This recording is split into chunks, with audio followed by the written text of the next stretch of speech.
ተመልካቾቻችን እንግዲህ በዚህ ቻናል ስለ ኢትዮጵያ ነባራዊ ሁኔታዎች የምንማርበትን ከተለያዩ የሳይንቲፊክ አርቲክሎች የተሰበሰቡ ታሪካዊ፣ ኢኮኖሚያዊ፣ የሶሻል ስትራክቸር የመሳሰሉትን ነገሮች እናያለን። እነዚህ ነገሮች ደግሞ የሀገሪቷን ችግሮች ለመፍታት ባክግራውንድ ይሆኑናል ማለት ነው።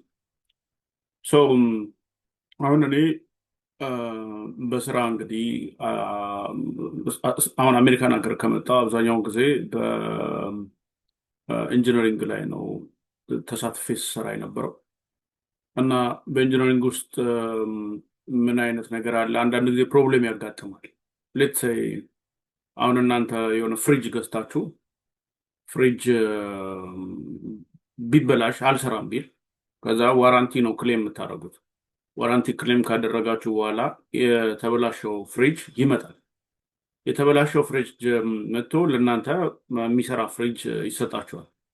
ኦኬ አሁን በዚህ ሴናሪዮ ይሄ የተበላሸው ፍሪጅ ማኑፋክቸረሩ ጋር ከገባ በኋላ ይሄ ተበላሽቷልና በቃ ወደዛ ይደረግ ምናምን እንደሱ አይደለም የሚደረገው። የሚደረገው ምንድን ነው? ይሄ ፍሪጅ ለምንድን ነው ያልሰራው? ዋይ ኢት ፌልድ። አሁን አለመስራት ሲባል ፈንክሽናሊቲ ሊሆን ይችላል። ፈንክሽናሊቲ ወዲያው ቴስት ሲደረግ ነው። ቴስት ሲደረግ ልክ ማኑፋክቸር ከተደረገ በኋላ ቴስት ሲደረግ ነው። ቴስት ሲደረግ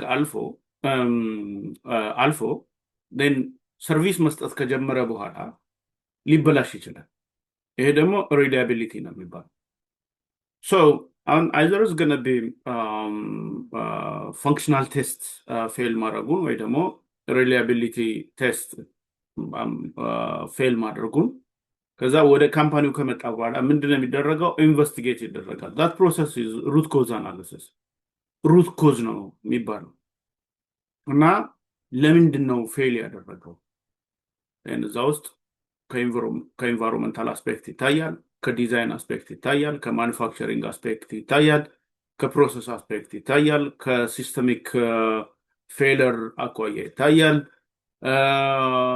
ከጌጂንግ ፐርስፔክቲቭ ይታያል፣ ከቫሊዴሽን ፐርስፔክቲቭ ይታያል፣ ከቬሪፊኬሽን አስፔክት ይታያል።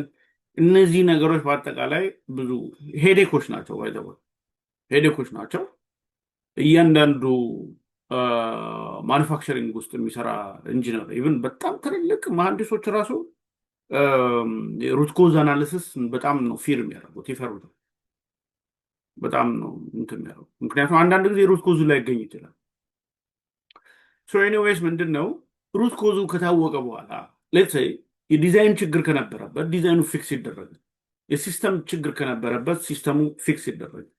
የማኑፋክቸሪንግ ፕሮሰስ ላይ የነበረ ችግር ከሆነ እሱ ፊክስ ይደረጋል። ይሄ ኮሬክቲቭ አክሽን ይባላል። ኮሬክቲቭ አክሽን ኮሬክቲቭ አንዳንድ ዶክመንቶች አሉ እዛ ለምሳሌ ዲኤፍኤምኤ ዲዛይን ፌለር ሞድ ኢፌክት አናሊሲስ፣ ፒኤፍኤምኤ ኮንትሮል ፕላን ምናምን የሚባሉ እነዚህ የሲስተሚክ ኮምፖነንቶች ናቸው። እነዚህ ምን ይደረጉ ኢምፕሩቭ ይደረጋሉ። ይሄ ፕሪቨንቲቭ አክሽን ይባላል። አሁንም ወደኛ ሴናሪዮ ሳመጣላችሁ የሀገራችንን ችግር ለመረዳት መጀመሪያ የነበረውን በፓስት ፓተርን ይቺ ሀገር ስታልፍባቸው የነበሩ ስቴፖችን በደንብ ማየት፣ መመርመር፣ ኤግዛማይን ማድረግ ያስፈልጋል። አሁን እኔ ከአገሪቷ ፕሮብሌሞች ውስጥ በጣም ትልቁ ነው ያገኘሁት ምንድን ነው? ፎልስ ናሬቲቭስ እና ፎልስ ሂስትሪ። ፎልስ ናሬቲቭስ ለምሳሌ ሸዋ ላይ ያለው ፖለቲከኛ ወይ የፖለቲከኛ ደጋፊ እሱ የሚፈልጋትን ነገር ይጽፋል። ጎንደርን፣ ኦሮሞ፣ ትግራይ ምናምን ሌሎቹን ማርጂናላይዝ እያደረገ ያጠፋል። ኤርትራ ውስጥ ያለም ፖለቲከኛ ሴም ቲንግ ነው። እሱ የሚፈልጋትን አጀንዳ ብቻ ሁላ ይናገራል። ነገር ግን ለዛች ሀገር ውለታ የሰሩ ሰዎች ኢትዮጵያውያን የነበሩም ኤርትራውያን የነበሩም እነዚህ ውለታ የሰሩን ሰዎች ይሸፍናቸው። ትግራይ ውስጥ ያለው ሴም ቲንግ ነው። እነሱ የሚፈልጓትን ነገር ይጽፋሉ። ሌላው አካባቢ ያለውን ወይ ኢግኖር ያደርጉታል ወይ ማርጂናላይዝ ያደርጉታል ወይ ደግሞ ኤኒዌይስ እንደዛ ነው። ስለዚህ አሁን ትልቁ ነገር ዲሞክራቲክ የሆነ ሶሳይቲ መፍጠር ነው አላማው። ዲሞክራቲክ የሆነ ሶሳይቲ መፍጠር ነው። ዲሞክራቲክ የሆነ ሶሳይቲ ለመፍጠር ደግሞ ሰዎች ትክክለኛ ኢንፎርሜሽን መጀመሪያ ፊድ መደረግ አለ። ስለ ራሳቸው ዴስትኒ ለመወሰን ኦኬ ለመወሰን ትክክለኛ ኢንፎርሜሽን ምን መደረግ አለባቸው? ፊድ መደረግ አለባቸው። እነዚህ ትክክለኛ ኢንፎርሜሽኖች በኢትዮጵያ ኮንቴክስት ውስጥ ስፔሻሊ እነዚህ ሂስቶሪካል በሆኑት ፐርስፔክቲቮች ውስጥ የሉም ወይ ደግሞ ፓርሻል ናቸው ወይ ኢንኮምፕሊት ናቸው ወይ ደግሞ ሊትሬቸር የላቸውም። አብዛኞቹ ወደ ናሬቲቭ ነው የሚሄዱ። ናሬቲቭ ነው። ይሄ ደግሞ የሆነ ግሩፕ ፖለቲካል ጎል ለማምጣት ነው እንጂ ዲሞክራቲክ የሆነ ሶሳይቲ ኢስታብሊሽ ለማድረግ እንትን አይልም ማለት ሊሰራ አይችልም። ኦኬ አይሰራም። ዜርፎር አሁን እኔ ያደረግኩት ምንድን ነው? ያው እንደሚታወቀው በሀገራችን ውስጥ ችግር ውስጥ ነን ያለ ነው። ህዝባችን ችግር ውስጥ ነው ያለው። ጥቂት የሚባሉ ሰዎች 800,000 900,000 ምናምን የሚሆኑ ሰዎች እነሱ ተንደላቀው የሚኖሩበት ሴናሪዮ አለ። ሌላው አብዛኛው የሀገሬው ሰው ግን ግማሹ በጦርነት ይቀጣል፣ በግማሹ በረሃብ ይቀጣል፣ ግማሹ በመፈናቀል ይቀጣል፣ ግማሹ በህግና ፍትህ ባለማግኘት ይቀጣል፣ ግማሹ መድኃኒት ባለማግኘት ይቀጣል፣ ግማሹ የፈርቲላይዘር ማዳበሪያ ባለማግኘት ይቀጣል፣ ያመረተውን እቃ ወደ ገበያ ወስዶ ባለማግኘት ይቀጣል። በጦርነት ምክንያት ተማሪዎች ወደ ትምህርት ቤት አይሄዱም። አሁን በሺዎች እና በሚሊዮኖች የሚቆጠሩ ህፃናቶች ትምህርት በመማር ጊዜያቸው እየተማሩ አይደለም ያሉት። የእነዚህ ሰዎች ዕጣ ፈንታ ከ10 ዓመት ከ20 ዓመት በኋላ ምን ሊሆን እንደሚችል ዩገን ጀስት ኢማጅን። እያወራን ያለ ነው ስለ የሆነ 100-200 አይደለም። ኦኬ 100 ሺዎች ሚሊዮኖች ናቸው እያወራን ያለ ነው። የእነዚህ ሰዎች ዴስትኒ በአጠቃላይ ምን ሆነ? ሩይንዱ ነው። በቃ ሌላው ተስፋ በማጣት በሊቢያ በኩል አድርጎ የሚሞተው ብዙ ነው። በባህር ውስጥ እየገባ የሚሞተው ብዙ ነው። ይሄ ሆነናል። እንግዲህ በመኖር እስ ላይክ እኛም ሰርተን እንኖራለን። ያለንበት ሀገርም እንግዲህ እስ ላይክ ለመስራት የሚከለክል አይደለም። ነገር ግን እዚህ ጋር ሞራል የሚባል ጥያቄ አለ። አንድ ሰው ሞራል ቢንግ ነው። እኔ አሁን ለምሳሌ አሜሪካን ሀገር እኖራለሁ። አሜሪካን ሀገር እኖራለሁ። እዚህ ስራ እሰራለሁ። በምሰራው ስራ ደግሞ ደሞዝ ይከፍሉኛል። በዛ በሚከፍሉኝ ደሞዝ ፒዛ መብላት እችላለሁ፣ በርገር መብላት እችላለሁ፣ ኦር ዋሬቨር መመገብ እችላለሁ። ቤትም እከራያለሁ፣ መኪናም ገዝቼ ደግሞ እየነዳው ምናምን እንትን ማለት እችላለሁ። ኦኬ እችላለሁ። አሜሪካን ውስጥ ያለች ውሻም እንደሱ ይደረግላታል። ፎርዛት ማለት ውሻ ልብስ ይገዛላታል፣ በርገር ትበላለች፣ ፒዛም ትበላለች፣ ሌላም ነገር ሁላ ትበላለች። ትዝናናለች፣ ሻወር ትደረጋለች ምናምን። አሁን እኔ ግን እዚህ አሜሪካን አገር ካለ ውሻ የተለየው መሆን አለብኝ እንደ ሰውነት። that is what we call it like moral. አንድ ሰው ለመብላት ለመጠጣት ምናምን አይደለም የተፈጠረው። ይሄ ሀገር የነጮች ሀገር ነው። ጥቁር አሜሪካውያኖች ይኖሩበታል፣ ላቲኖች ይኖሩበታል፣ ሌላ ኢሚግራንትም ይኖርበታል። በቴሶ ሀገር ነው። የኔ ሀገር ያለው ምስራቅ አፍሪካ ውስጥ ነው። የኔ ህዝብ ያለው ምስራቅ አፍሪካ ውስጥ ነው። የኔ አገር እየተቸገረች ዜጎች አትሊስት በቴክኖሎጂ ባናበለጸጋቸው የተንደላቀቀ ኑሮ ባናኖራቸው በሰላም ወጥተው ሊገቡ የሚችሉበት አገር ስላልተፈጠረ ያመኛል። ትልቁ ህመም ይሄ ነው። ይሄ ደግሞ ለምንድን ነው ሲባል ቢኮዝ ሞራል ቢንግ ነኝ። ስለዚህ እዛ ጋር ብዙ ኃላፊነቶች አሉ። እነዚህን ኃላፊነቶች ልንወጣቸው ይገባል። አሁን በፖለቲካው ዘርፍ የነበሩ ሰዎች የፖለቲካውን ኖርም በትክክል ሰርተውት ዜጎች በሰላም የሚኖሩበት ሀገር እንኳን ቢሆን ኑሮ ፖለቲከኞቹን ለፖለቲካ ሰተን እኛም ደግሞ ወደ ሳይንሱ፣ ወደ ኢንጂነሪንጉ፣ ማኒፋክቸሪንጉ ምናምን አርቲክል መጽሐፍ ምናምን ወደዛ ስራችን ውስጥ እንሄዳለን። አሁን ግን እንደዛ አይደለም። ያለ ይቺ ሀገር ሰው ያስፈልጋል። የሚታዩ ሰው መሳይ ብዙ ሆዳሞች አሉ። ህፃን ልጅ ተረባለች ይባል እሰይ ጁንታ ናት ትራብ የሚል ጨካኝ የሆነ የሰይጣን ምላስ የተሸከመ ሰው እያየን ያለን። ትላንትና ጁንታ እያሉ ሰው ሲያስገድሉ ነበር። ዛሬ ደግሞ ጀዊሳ እያሉ ሰው የሚያስገድሉ ሰዎች አሉ። የሀገሪቷን የመከላከያ ሰራዊት ሂድና ተዋጋ እያሉ በራሳቸው ህዝብ ላይ የሚያዘምቱ አሉ። መከላከያ ሰራዊት ውስጥም ያለ ኢትዮጵያዊ ነው። ደሃ የኢትዮጵያ ማህበረሰብ ልጅ ነው። መማር ነበር የሚገባው። ኮሌጅ መሄድ ነበር የሚገባው። ዩኒቨርሲቲ መሄድ ነበር የሚገባው። ሪሰርች ነበር መስራት የሚገባው። መመራመር ነበር የሚገባው። መነገድ ነበር የሚገባው። ኢንተርፕረነር መሆን ነበር የሚገባው። በአግሪካልቸር ተሰማርቶ አግሪካልቸራል ምርቶችን ማምረት ነበር የሚገባው። በግሎባል ኔትወርክ ውስጥ እየተዘዋወረ ብዙ ስራዎች ማበርከት ነበር የሚገባው። ነገር ግን አሁን ለጦርነት ተጥዷል። የሚዋጋውም ኢትዮጵያዊ ነው፣ የሚወጋውም ኢትዮጵያዊ ነው። የሚማረከው ኢትዮጵያዊ ነው፣ የሚማረከው ኢትዮጵያዊ ነው። የሚያሳድደው ኢትዮጵያዊ ነው፣ የሚሳደደው ኢትዮጵያዊ ነው። የሚገደለው ኢትዮጵያዊ ነው፣ የሚገለው ኢትዮጵያዊ ነው። ይሄ ሁነናል። በአጠቃላይ ይሄ ሁነናል። ዓለም ሳይፈጠር በፊት ስለ ነውር የምናውቅ ሰዎች፣ ሃይማኖት የነበረን ሰዎች፣ ፈጣሪ አለ ብለን የምናስብ ሰዎች ገና አውሮፓ እዚህ ላይ ሳይደርስ ባሻ ውስጥ እያለ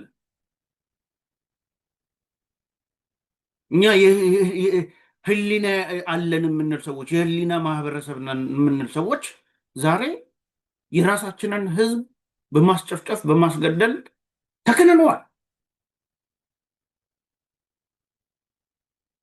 ውሸት የሚባለው ነገር በአጠቃላይ እንደ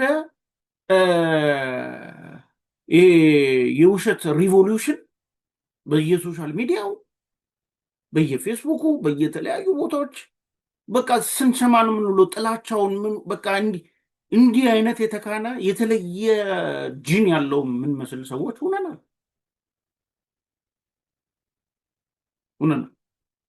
እንዴት ሰይጣን በእኛ ላይ ይነግሳል? እንዴት ሰይጣናዊ ስራ ለመስራት እንሽቀዳደማለን? ይሄ ነበርን ወይ? ይሄ ነገር እልባት ማግኘት አለበት። እልባት እንዲያገኝ ደግሞ የዚህ ችግር ፈጣሪዎች እነማን እንደሆኑ ልናውቃቸው ይገባል። የመጀመሪያው ፐርስፔክቲቭ ትክክለኛ የሂስቶሪካል ኢቨንቶችን እነሱን አሰስ ማድረግ ነው። በትክክለኛ ታሪካችን ላይ መስማማት ነው። ለመስማማት መጀመሪያ ማወቅ አለን። አሁን ትክክለኛ ታሪኩ አንዳንድ ሰው ሊመረው ይችላል። ኦኬ፣ መድኃኒትም ሲዋጥ ይመራል። ኦኬ፣ ይመራል። አንዳንዱ ሰው ደግሞ ደስ ሊለው ይችላል። ምክንያቱም እውነትን የተራበ ሰው፣ እውነትን የሚፈልግ ሰው ሊኖር ይችላል። አሁን እኛ ማዕከል አድርገን የምንንቀሳቀሰው በዚህ ላይክ የመጻፍኩት መጽሐፍ አለ። እዚህ መጽሐፍ ላይ ያሉ ቶፒኮችን ነው አሰስ የምናደርጋቸው። እዛ ላይ ያሉትን ነገሮች በደንብ አድርገን እንነጋገርባቸዋለን ማለት ነው። ኦኬ ሶ አሁን ለአሁን የባለፉት ቪዲዮዎች ለምሳሌ 9 ፓርቶች አሉ። እነሱ አጠቃላይ ስለ ኤርትራና ስለ ኤርትራ ጉዳይ ነው የሚያወራው። ቢካዝ አብዛኛውን ጊዜ የሀገሪቷ ችግር እስፔሻሊ ላለፉት 130 120 ዓመት ምናምን በኤርትራ በኩል የሚነሳ ግጭት ነው። ያም ግጭት ደግሞ እየመረቀዘ ሁልጊዜ ቁስል እየሆነ እየፈነዳ ጦርነቶች፣ ውከቶች፣ ችግሮች እየፈጠረ አሁንም በቀጣይነትም እንደዚሁ እንጥልጥል ላይ ያለ ጉዳይ ስለሆነ ህዝቡ ትክክለኛ ፐርስፔክቲቭ ወስዶ በኤርትራ ላይ ሊኖረው የሚችል አቋምንና ቀጥሎ እንዴት አድርገን ከኤርትራ ጋር ኢንተግሬት እናድርግ የሚባለውን ሀሳቦች አስቀምጠናል። መጀመሪያ ሩት ኮዙን አጥንተነዋል። ከዛ በኋላ ምን አይነት ኮሬክቲቭ አክሽን ኢምፕሊመንት ብናደርግ ይሻላል የምንለውን ሀሳብም ደግሞ አስቀምጠናል ማለት ነው። ዛሬ ኦልሬዲ እዛ ቪዲዮዎች ላይ አንዳንድ ቦታዎች ነካክቻቸዋለሁ።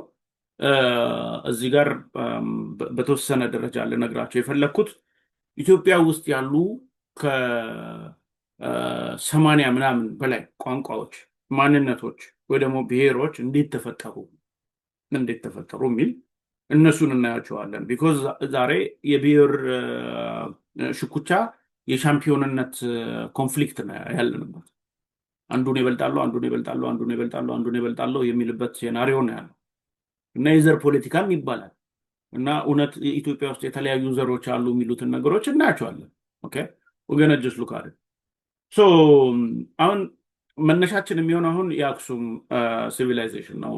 የአክሱም ሲቪላይዜሽን በጣም ኢምፖርታንት የሚያደርገው ወይ ደግሞ የአሁን ጀነሬሽን ሊማርበት የሚገባ ነገር አገር ሲመሰረት አገር የመሰረተበት ፍሬም በካልቸራል ኢንተግሬሽን ነው፣ በካልቸራል አሲሚሌሽን አይደለም። ካልቸራል ኢንተግሬሽን ማለት ምን ማለት ነው? 2 ወይም 3 ካልቸሮች አሉ ወይ ደግሞ ማንነቶች አሉ። ሁለቱንም ሶስቱንም አትለዋውጣቸውም። ኦኬ አለዋውጣቸውም። አንደኛው በሌላኛው ላይ ተጽዕኖ እንዲያሳድር አታድርገውም። ከዚህ ጋር ያለውን ቤስት ታመጣለህ፣ ከዚህ ጋር ያለውን ቤስት ታመጣለህ፣ ከዛ ጋር ያለውን ቤስት ታመጣና ምን ታደርገዋለህ ማለት ነው? ታዋህደዋለህ። this is we call it like cultural integration. እዚህ ጋር ቤስት ኤግዛምፕል የሚሆነው ምንድን ነው? ኮንክሪት ለምሳሌ ኮንክሪት ላይ ኮንክሪቱን የሚሰሩ ኮምፖነንቶች አሸዋ አለው፣ ሲሚንቶ አለው፣ ጠጠር አለው፣ ውሃ አለው፣ ብረት አለው። ኦኬ ብረት አለው። አሁን ምንድነው ውሃው፣ አሸዋው፣ ሲሚንቶ፣ ጠጠሩ እነዚህ መጀመሪያ ምንድነው የሚደረጉት? ዲዛይኑ ላይ ስፔሲፋይ ይደረጋሉ ሬሺዮቸው። ኦኬ ለምሳሌ 1 ኪሎግራም ሲሚንቶ ከሆነ ምን ያህል አሸዋ፣ ምን ያህል ጠጠር፣ ምን ያህል ውሃ ምናምን ይሄ ካልኩሌት ይደረጋል ዲዛይኑ። ኦኬ ይሄ በጥሩ መሐንዲስ ይሰላል ማለት ነው። ከዛስ በኋላ ምን ይደረጋል? የተቀመጡት ኳንቲቲዎች እነሱ ምን ይደረጋሉ? ሚክስ ይደረጋሉ። ኦኬ ሚክስ ከተደረጉ በኋላ እዛ ላይ ውሃ ይደረጋል። ውሃ ካደረገ በኋላ ጥሩ ኦፕሬተር መጥቶ ያንን ምን ያደርገዋል? ሚክስ ያደርገዋል። ሚክስ ካደረገው በኋላ ያንን ወስዶ የሚፈለግበት ቅርጽ ላይ ያስቀምጠዋል። ስለዚህ ከዲዛይኑ ጀምሮ እስከ ሚክሰሩ ጀምሮ ከዛ በኋላ ያንን ወስዶ የሚፈለገው ቦታ ላይ እስከሚያስቀምጠው ሰው ድረስ ጀምሮ ያለው ፕሮሰስ አዲኩዌትሊ ከተሰራ ኮንክሪቱ ምን ይሆናል ማለት ነው? ስትሮንግ ኮንክሪት ይሆናል ማለት ነው። የምንፈልገውን ዌይት ብናስቀምጥበት ሆልድ ማድረግ ይችላል። የፈለገ ስትረስ ቢመጣ መቋቋም ይችላል። የፈለገ ኤክስተርናል ፎርስ ምናምን ነገር ቢመጣ ያንን እንዲቋቋም አድርገን እንስራዋለን ማለት ነው። ልክ እንደዛ ሁላ አሁን እዚህ ጋር በአክሱም ጊዜ የነበረው የግዕዝኛ ተናጋሪ ህዝቦች አሉ፣ ሴሜቲክ ናቸው። የኩሽ ወይ ደግሞ አገው ተናጋሪ ህዝቦች አሉ፣ ሌሎች ኦሞቲክም አሉ። ወደ ሶዝ በምንሄድበት ጊዜ ኦሞቲኮችም አሉ። ነገር ግን አንዱን ሳያጠፉ ሁለቱንም ባማለከለ መልኩ ምን ያደርጉታል ማለት ነው? ልክ እንደ ኮንክሪት ባይንድ ያደርጉታል። ይህንን አሁን ለምሳሌ ስም ራሱ ሲሰይሙ ያንን አካባቢ አክሱም ሲሉት አክ የሚለው ቃል ከአገውኛ የተወሰደ ሲሆን ሹም ወይ ደግሞ የሚለው ቃል ከግዕዝኛ ተወስዶ አክ ሹም አክ ሹም አክ ሱም የሚል ኔሚንግ አውጥቶለታል። ስም ሰጥተውታል ለኪንግደማቸው። ስለዚህ አቅ ማለት ምንድን ነው? ውሃ። ሹም ማለት ምንድን ነው? የተሾሙ። ፕሮባብሊ አሁን ያ ውሃ ቀይ ባህር ነው። አሁን ብዙ ሊትሬቸሮች ላይ ስመለከት የቀይ ባህሩ ጌታ ወይ ደግሞ የቀይ ባህሩ ሹም ወይ ደግሞ የቀይ ባህሩ ባላባት ለማለት ነው ስም አሰጣጡ ማለት ነው። ስም አሰጣጡ። ስለዚህ እዛ ጋር የኩሽቲክ ተናጋሪ ህዝቡ የኔ ነው እንዲል ገብቷቸዋል። የኔ ነው እንዲል የሴሜቲክ ተናጋሪ ህዝቡም የኔ ነው እንዲል አክሱም አድርገው ምን አድርገውታል ማለት ኔም አድርገውታል። ስለዚህ እዛ ጋር እዛ ስም ላይ የካልቸራል ኢንቴግሬሽን ሪፍሌክሽን እናያል። በዛ የተነሳ በአገውኛ ተናጋሪዎች እና በግዕዝኛ ተናጋሪዎች ፕሪዶሚነንትሊ እነሱ ስለሆኑ ማለት ነው ስለነበሩ አንዱ አንዱን የሚጫንበት ስርዓት ሳይሆን አንዱ ከአንዱ ጋር የሚተባበርበት ስርዓት ነው የነበረው። አገዎች በጣም በጥበብ የታወቁ ነበሩ። በአግሪካልቸር የታወቁ ነበሩ። በአድሚኒስትሬሽን ሲስተም፣ ቀጥሎም ደግሞ በውትድርና በጣም በከፍተኛ ደረጃ ያንን ኪንግደም ምን ያደርጋሉ? ሰርቪስ ያደርጉ ነበረ። ልክ እንደዛ ሁላ ሴሜቲክ የሆኑትም ሲሚላር አይነት ፈንክሽን ነበራቸው። ስለዚህ እነሱ የመሰረቱት ማህበረሰብ ከውስጥ ሰላም ነበር። አያችሁ፣ ከውስጥ ሰላም ነበር። ከውስጥ ሰላም ስለነበረ ከዛ ቀጥሎ ወዴት ሄዱ? ወደ ኢንተርናሽናላይዜሽን፣ ቀይ ባህርን የመቆጣጠር በዚህ በኩል ኑቢያ ሲመጣባቸው ኑቢያን እዛው ያለበት አካባቢ ሄደው ተቆጣጥረው ግዛታቸውን አስፍተው፣ በዚህኛው በኩል ደግሞ በየመን በኩል እንትኖች ሲመጡባቸው እነሱንም ሂደው ተቆጣጥረው ባቢል መንደብን ተቆጣጥረው ቀይ ባህርን የሚያክል ትልቅ የስትራቴጂክ ቦታ ተቆጣጥረው በንግድ በዲፕሎማሲ በግሎባል ቶፒክስ በዚህ ዶሚኔት አድርገው የሚኖሩ ሌላ ሀያል ህዝቦች ነበሩ። ከዛ በኋላ አፈራረሱ ላይ ስንመጣ ጁዲት ወይ ደግሞ ሁዲት ስትመጣ አሁን የእሷ ኦብሴሽን ወይ ደግሞ የእሷ ኢንትረስት ወይ ደግሞ የእሷ ፍላጎት እሷ ኢነማይዝ ያደረገችው ግሩፕ የክርስቲያን ኮሚኒቲውን ግሩፕ ነው። ዋይ ቢካዝ ላይክ ሺ ዋዝ ኦብሰስድ ዊዝ ጁዳይዝም።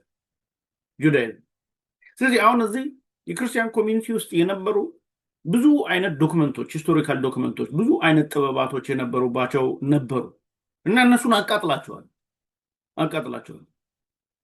ይሄ ትሬንድ ያኔ ድሮ ነው የተደረገው። ነገር ግን ለምሳሌ ግራኝ አህመድ በመጣበትም ጊዜ ቤተክርስቲያን ውስጥ የነበሩ የጥበባት መጽሐፍቶችን ሲያቃጥል ነው የነበረ። አሁንም ደግሞ 2018 ከመጣ በኋላ ይሄ ሰውዬ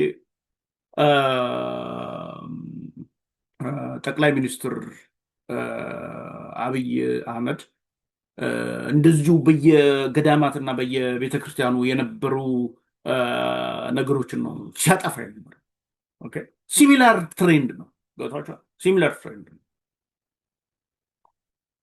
አሁን እዛ ውስጥ የነበሩ በጣም ኢምፖርታንት ዶክመንቶች ነበሩ። ለምሳሌ ስለ አክሱም ሐውልት አሰራር የዲዛይን ኢንፎርሜሽን የለም። አሁን የለም። አክሱም ሐውልት ላይ አሉ የሚባሉ በግዕዝኛ በግሪክ እንደገና በላቲን የተጻፉ እራሳቸውን የቻሉ የሆነ ፓተርን ያላቸው ኢንፎርሜሽኖች አሉ ይባላል። እነሱ ኢንፎርሜሽኖች አሁን የሉም። ይህ ሶሳይቲ ከዛ ጋር ዲስኮኔክት አድርጓል። ለምንድን ነው ሲባል አጠፋቸው። አጥፍታ የነገስታቶቹን ልጆች እየቀጠቀጠች የክርስቲያኑን ኮሚኒቲዎች እያባረረች ምናምን፣ ግማሾቹ ሞር ወደ ኖርዝ ሰርገው ሄዱ፣ ግማሾቹ ወደ ሰውዝ መጡ፣ ወደ ሱዳን የሚሄዱ አሉ ብለው የሚጽፉ የታሪክ ጸሐፍቶች አሉ። አሁን እሱ 40 ዓመት ከተቀመጠች በኋላ አገው ወይ ደግሞ ዛግዌ የሚባለው ነው ስልጣን ላይ የወጣው።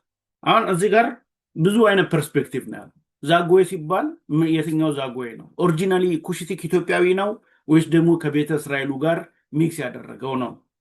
አሁን የሚያሳየው አሁንም ከቤተ እስራኤሉ ጋር ሚክስ ያደረገው የአገው ግሩፕ ነው ስልጣን የያዘው ማለት ነው።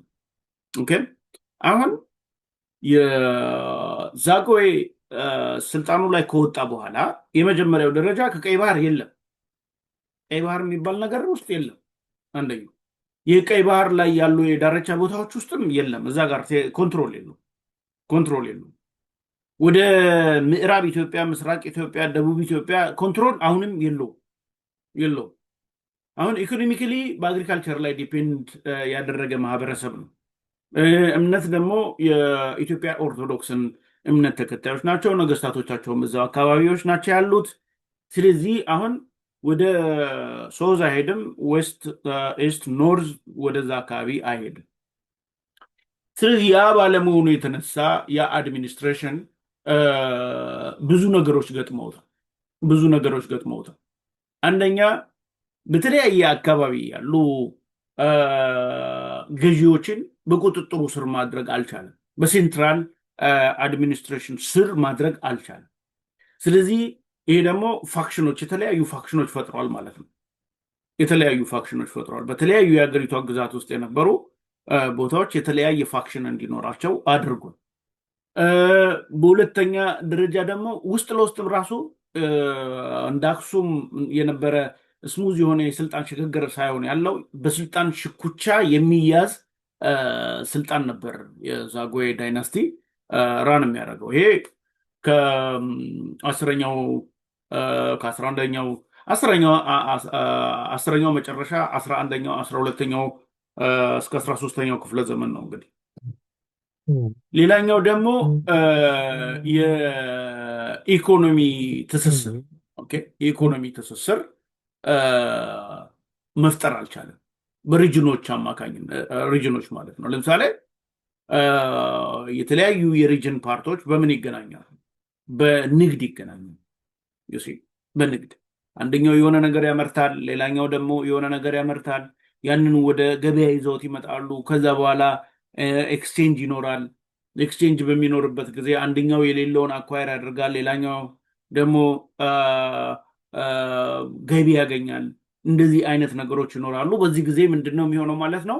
አንደኛው ሪጅን እና አንደኛው ሪጅን ተጠቃቃሚዎች፣ ተመጋጋቢዎች ይሆናሉ እንጂ ሁለቱ አንቲ እንትኖች ሊሆኑ አይችሉም። ስለዚህ የኢኮኖሚያዊ ትስስር መፍጠር አልቻለም በአገሪቷ ኖርዝ፣ ሳውዝ፣ ኢስት እና ዌስት ላይ ማለት ነው። ሴንተር ኢትዮጵያ አካባቢ ነው እንትኑ የነበረው ኪንግደሙ የነበረው። ሌላኛው የመሰረተ ልማት ነው። ለምሳሌ ትሬድም ለማካሄድ የገቨርንመንት ኮንትሮል እንዲኖር ለምሳሌ መንገድ ያስፈልጋል። የተለያዩ ደግሞ መንግስታዊ የሆኑ ኢንፍራስትራክቸሮች ያስፈልጋሉ። እነዚህ አልነበሩትም። ቀጥሎ ደግሞ በጣም ኢምፖርታንቱ ደግሞ ምንድነው? ብሔራዊነትን ያማከለ የጦር እንትን አልፈጠረም። አሁን በዛግዌ ውስጥ የነበሩ የጦር ኃይሎች በፊውዳሉ ስር የነበሩ ሎሌዎች ናቸው። አንድ ሎሌ ያለ፣ ሌላ ሎሌ ያለ፣ እሱ የየራሱ የሚያከማቻቸው ሰዎች አሉ።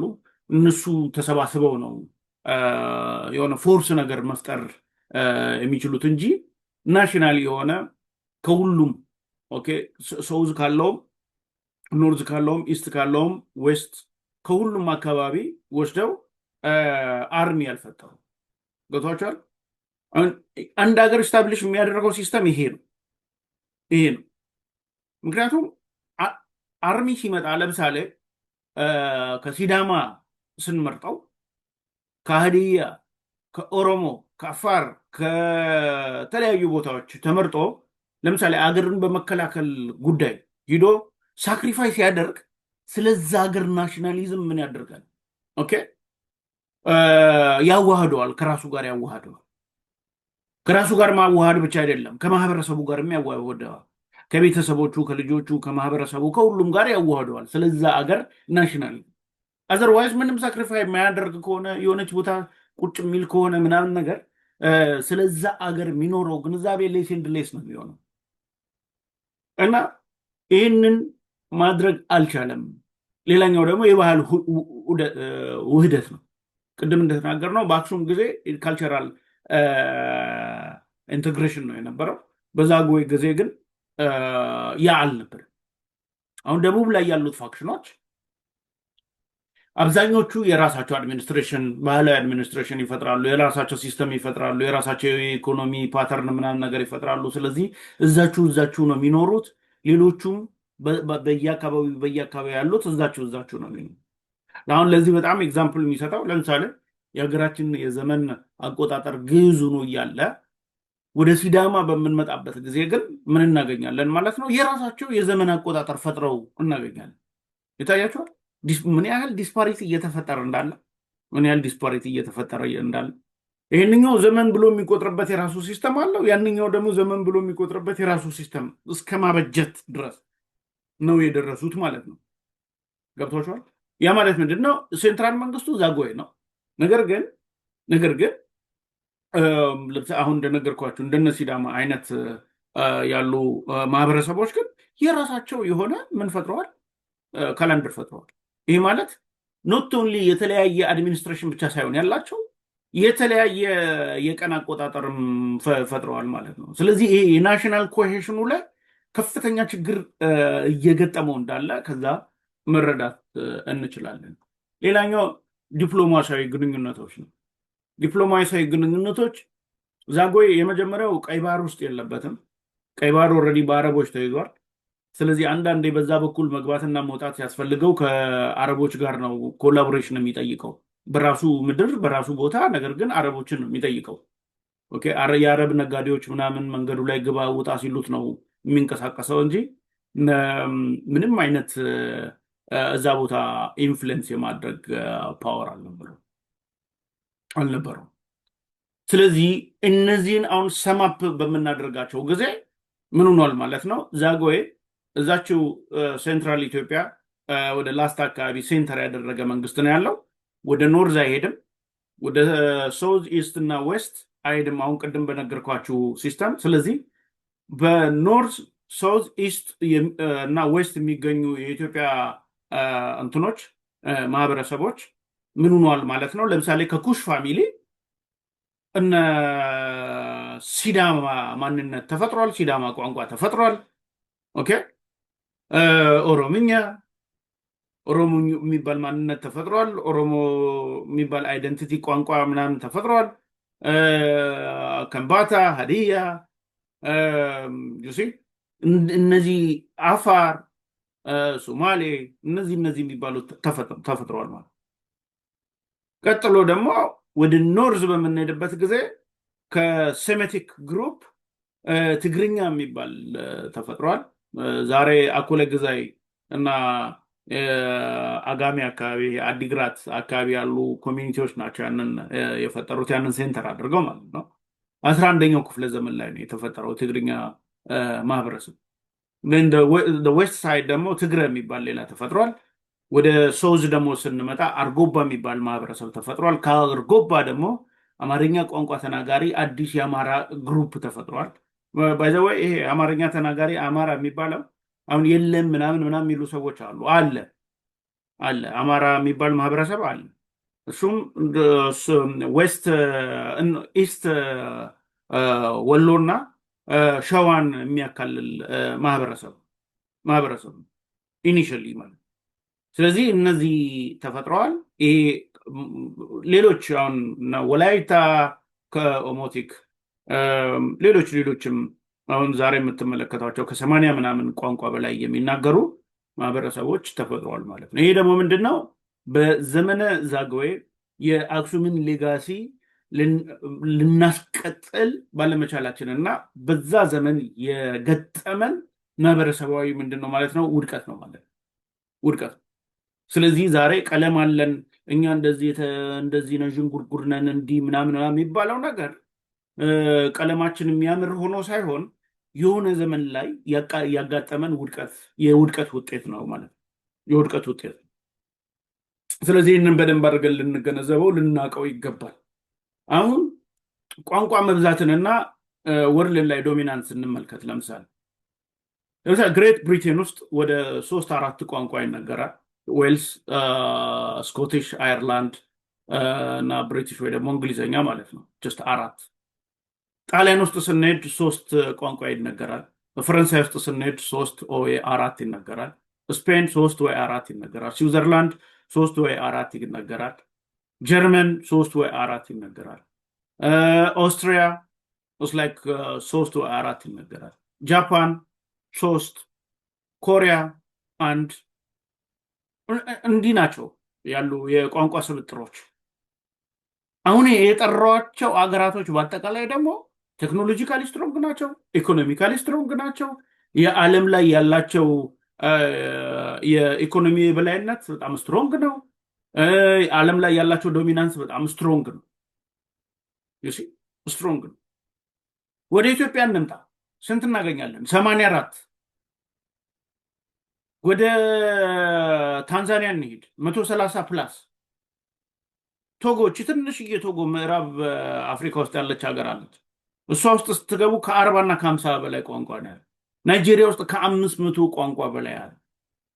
ካሜሮን ውስጥ ከ250 ቋንቋ በላይ አለ። ብራዚል ውስጥ ስትሄዱ 700 ምናምን ቋንቋ አለ።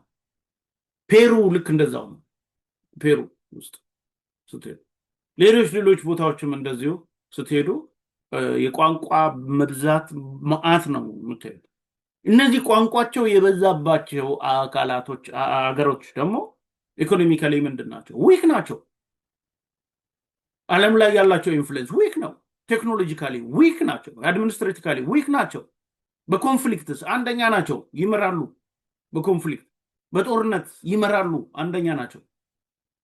በመጋጨት አንደኛ ናቸው። በመሰደድ አንደኛ ናቸው። ረሃብ በመምጣት አንደኛ ናቸው። የሚመሩ ናቸው። የሚረዳ የሚደጎም አገር አንደኛ ናቸው። አሁን የጠራ ናቸው ማለት። ስለዚህ በአንድ ሀገር ውስጥ ደሞር ቋንቋ አለ፣ ደሞር የተለያዩ ስብጥር ያላቸው ማህበረሰቦች አሉ ማለት ደሞር የሀገር የአድሚኒስትሬሽን ችግር እንዳለበት የሚያሳይ። ስለዚህ እኛም በአክሱም ዘመን ኦልሞስት ላይክ ኩሽቲክ፣ ሴሜቲክ፣ ኦሞቲክ የነበሩ ሜይንሊ ማለት ነው ሜይንሊ የነበሩ ወደኋላ ላይ ስናመጣቸው ከኩሽ መዓት ቋንቋዎች ወጥተዋል። ከሴም መዓት ቋንቋዎች ወጥተዋል። ከኦሞቲክ እንደዚሁ መዓት ቋንቋዎች ወጥተዋል። መዓት ማንነቶች ወጥተዋል። ይሄ ደግሞ ምንድን ነው? ማህበረሰባችን የሆነ ዘመን ላይ አንድ ትልቅ አገር ፈጥሮ በዛ ውስጥ ኮሚኒኬት እያደረገ የገቨርንመንት ሲስተም ኤስታብሊሽ አድርጎ የትሬድ ስትራክቸሮችን ኤስታብሊሽ አድርጎ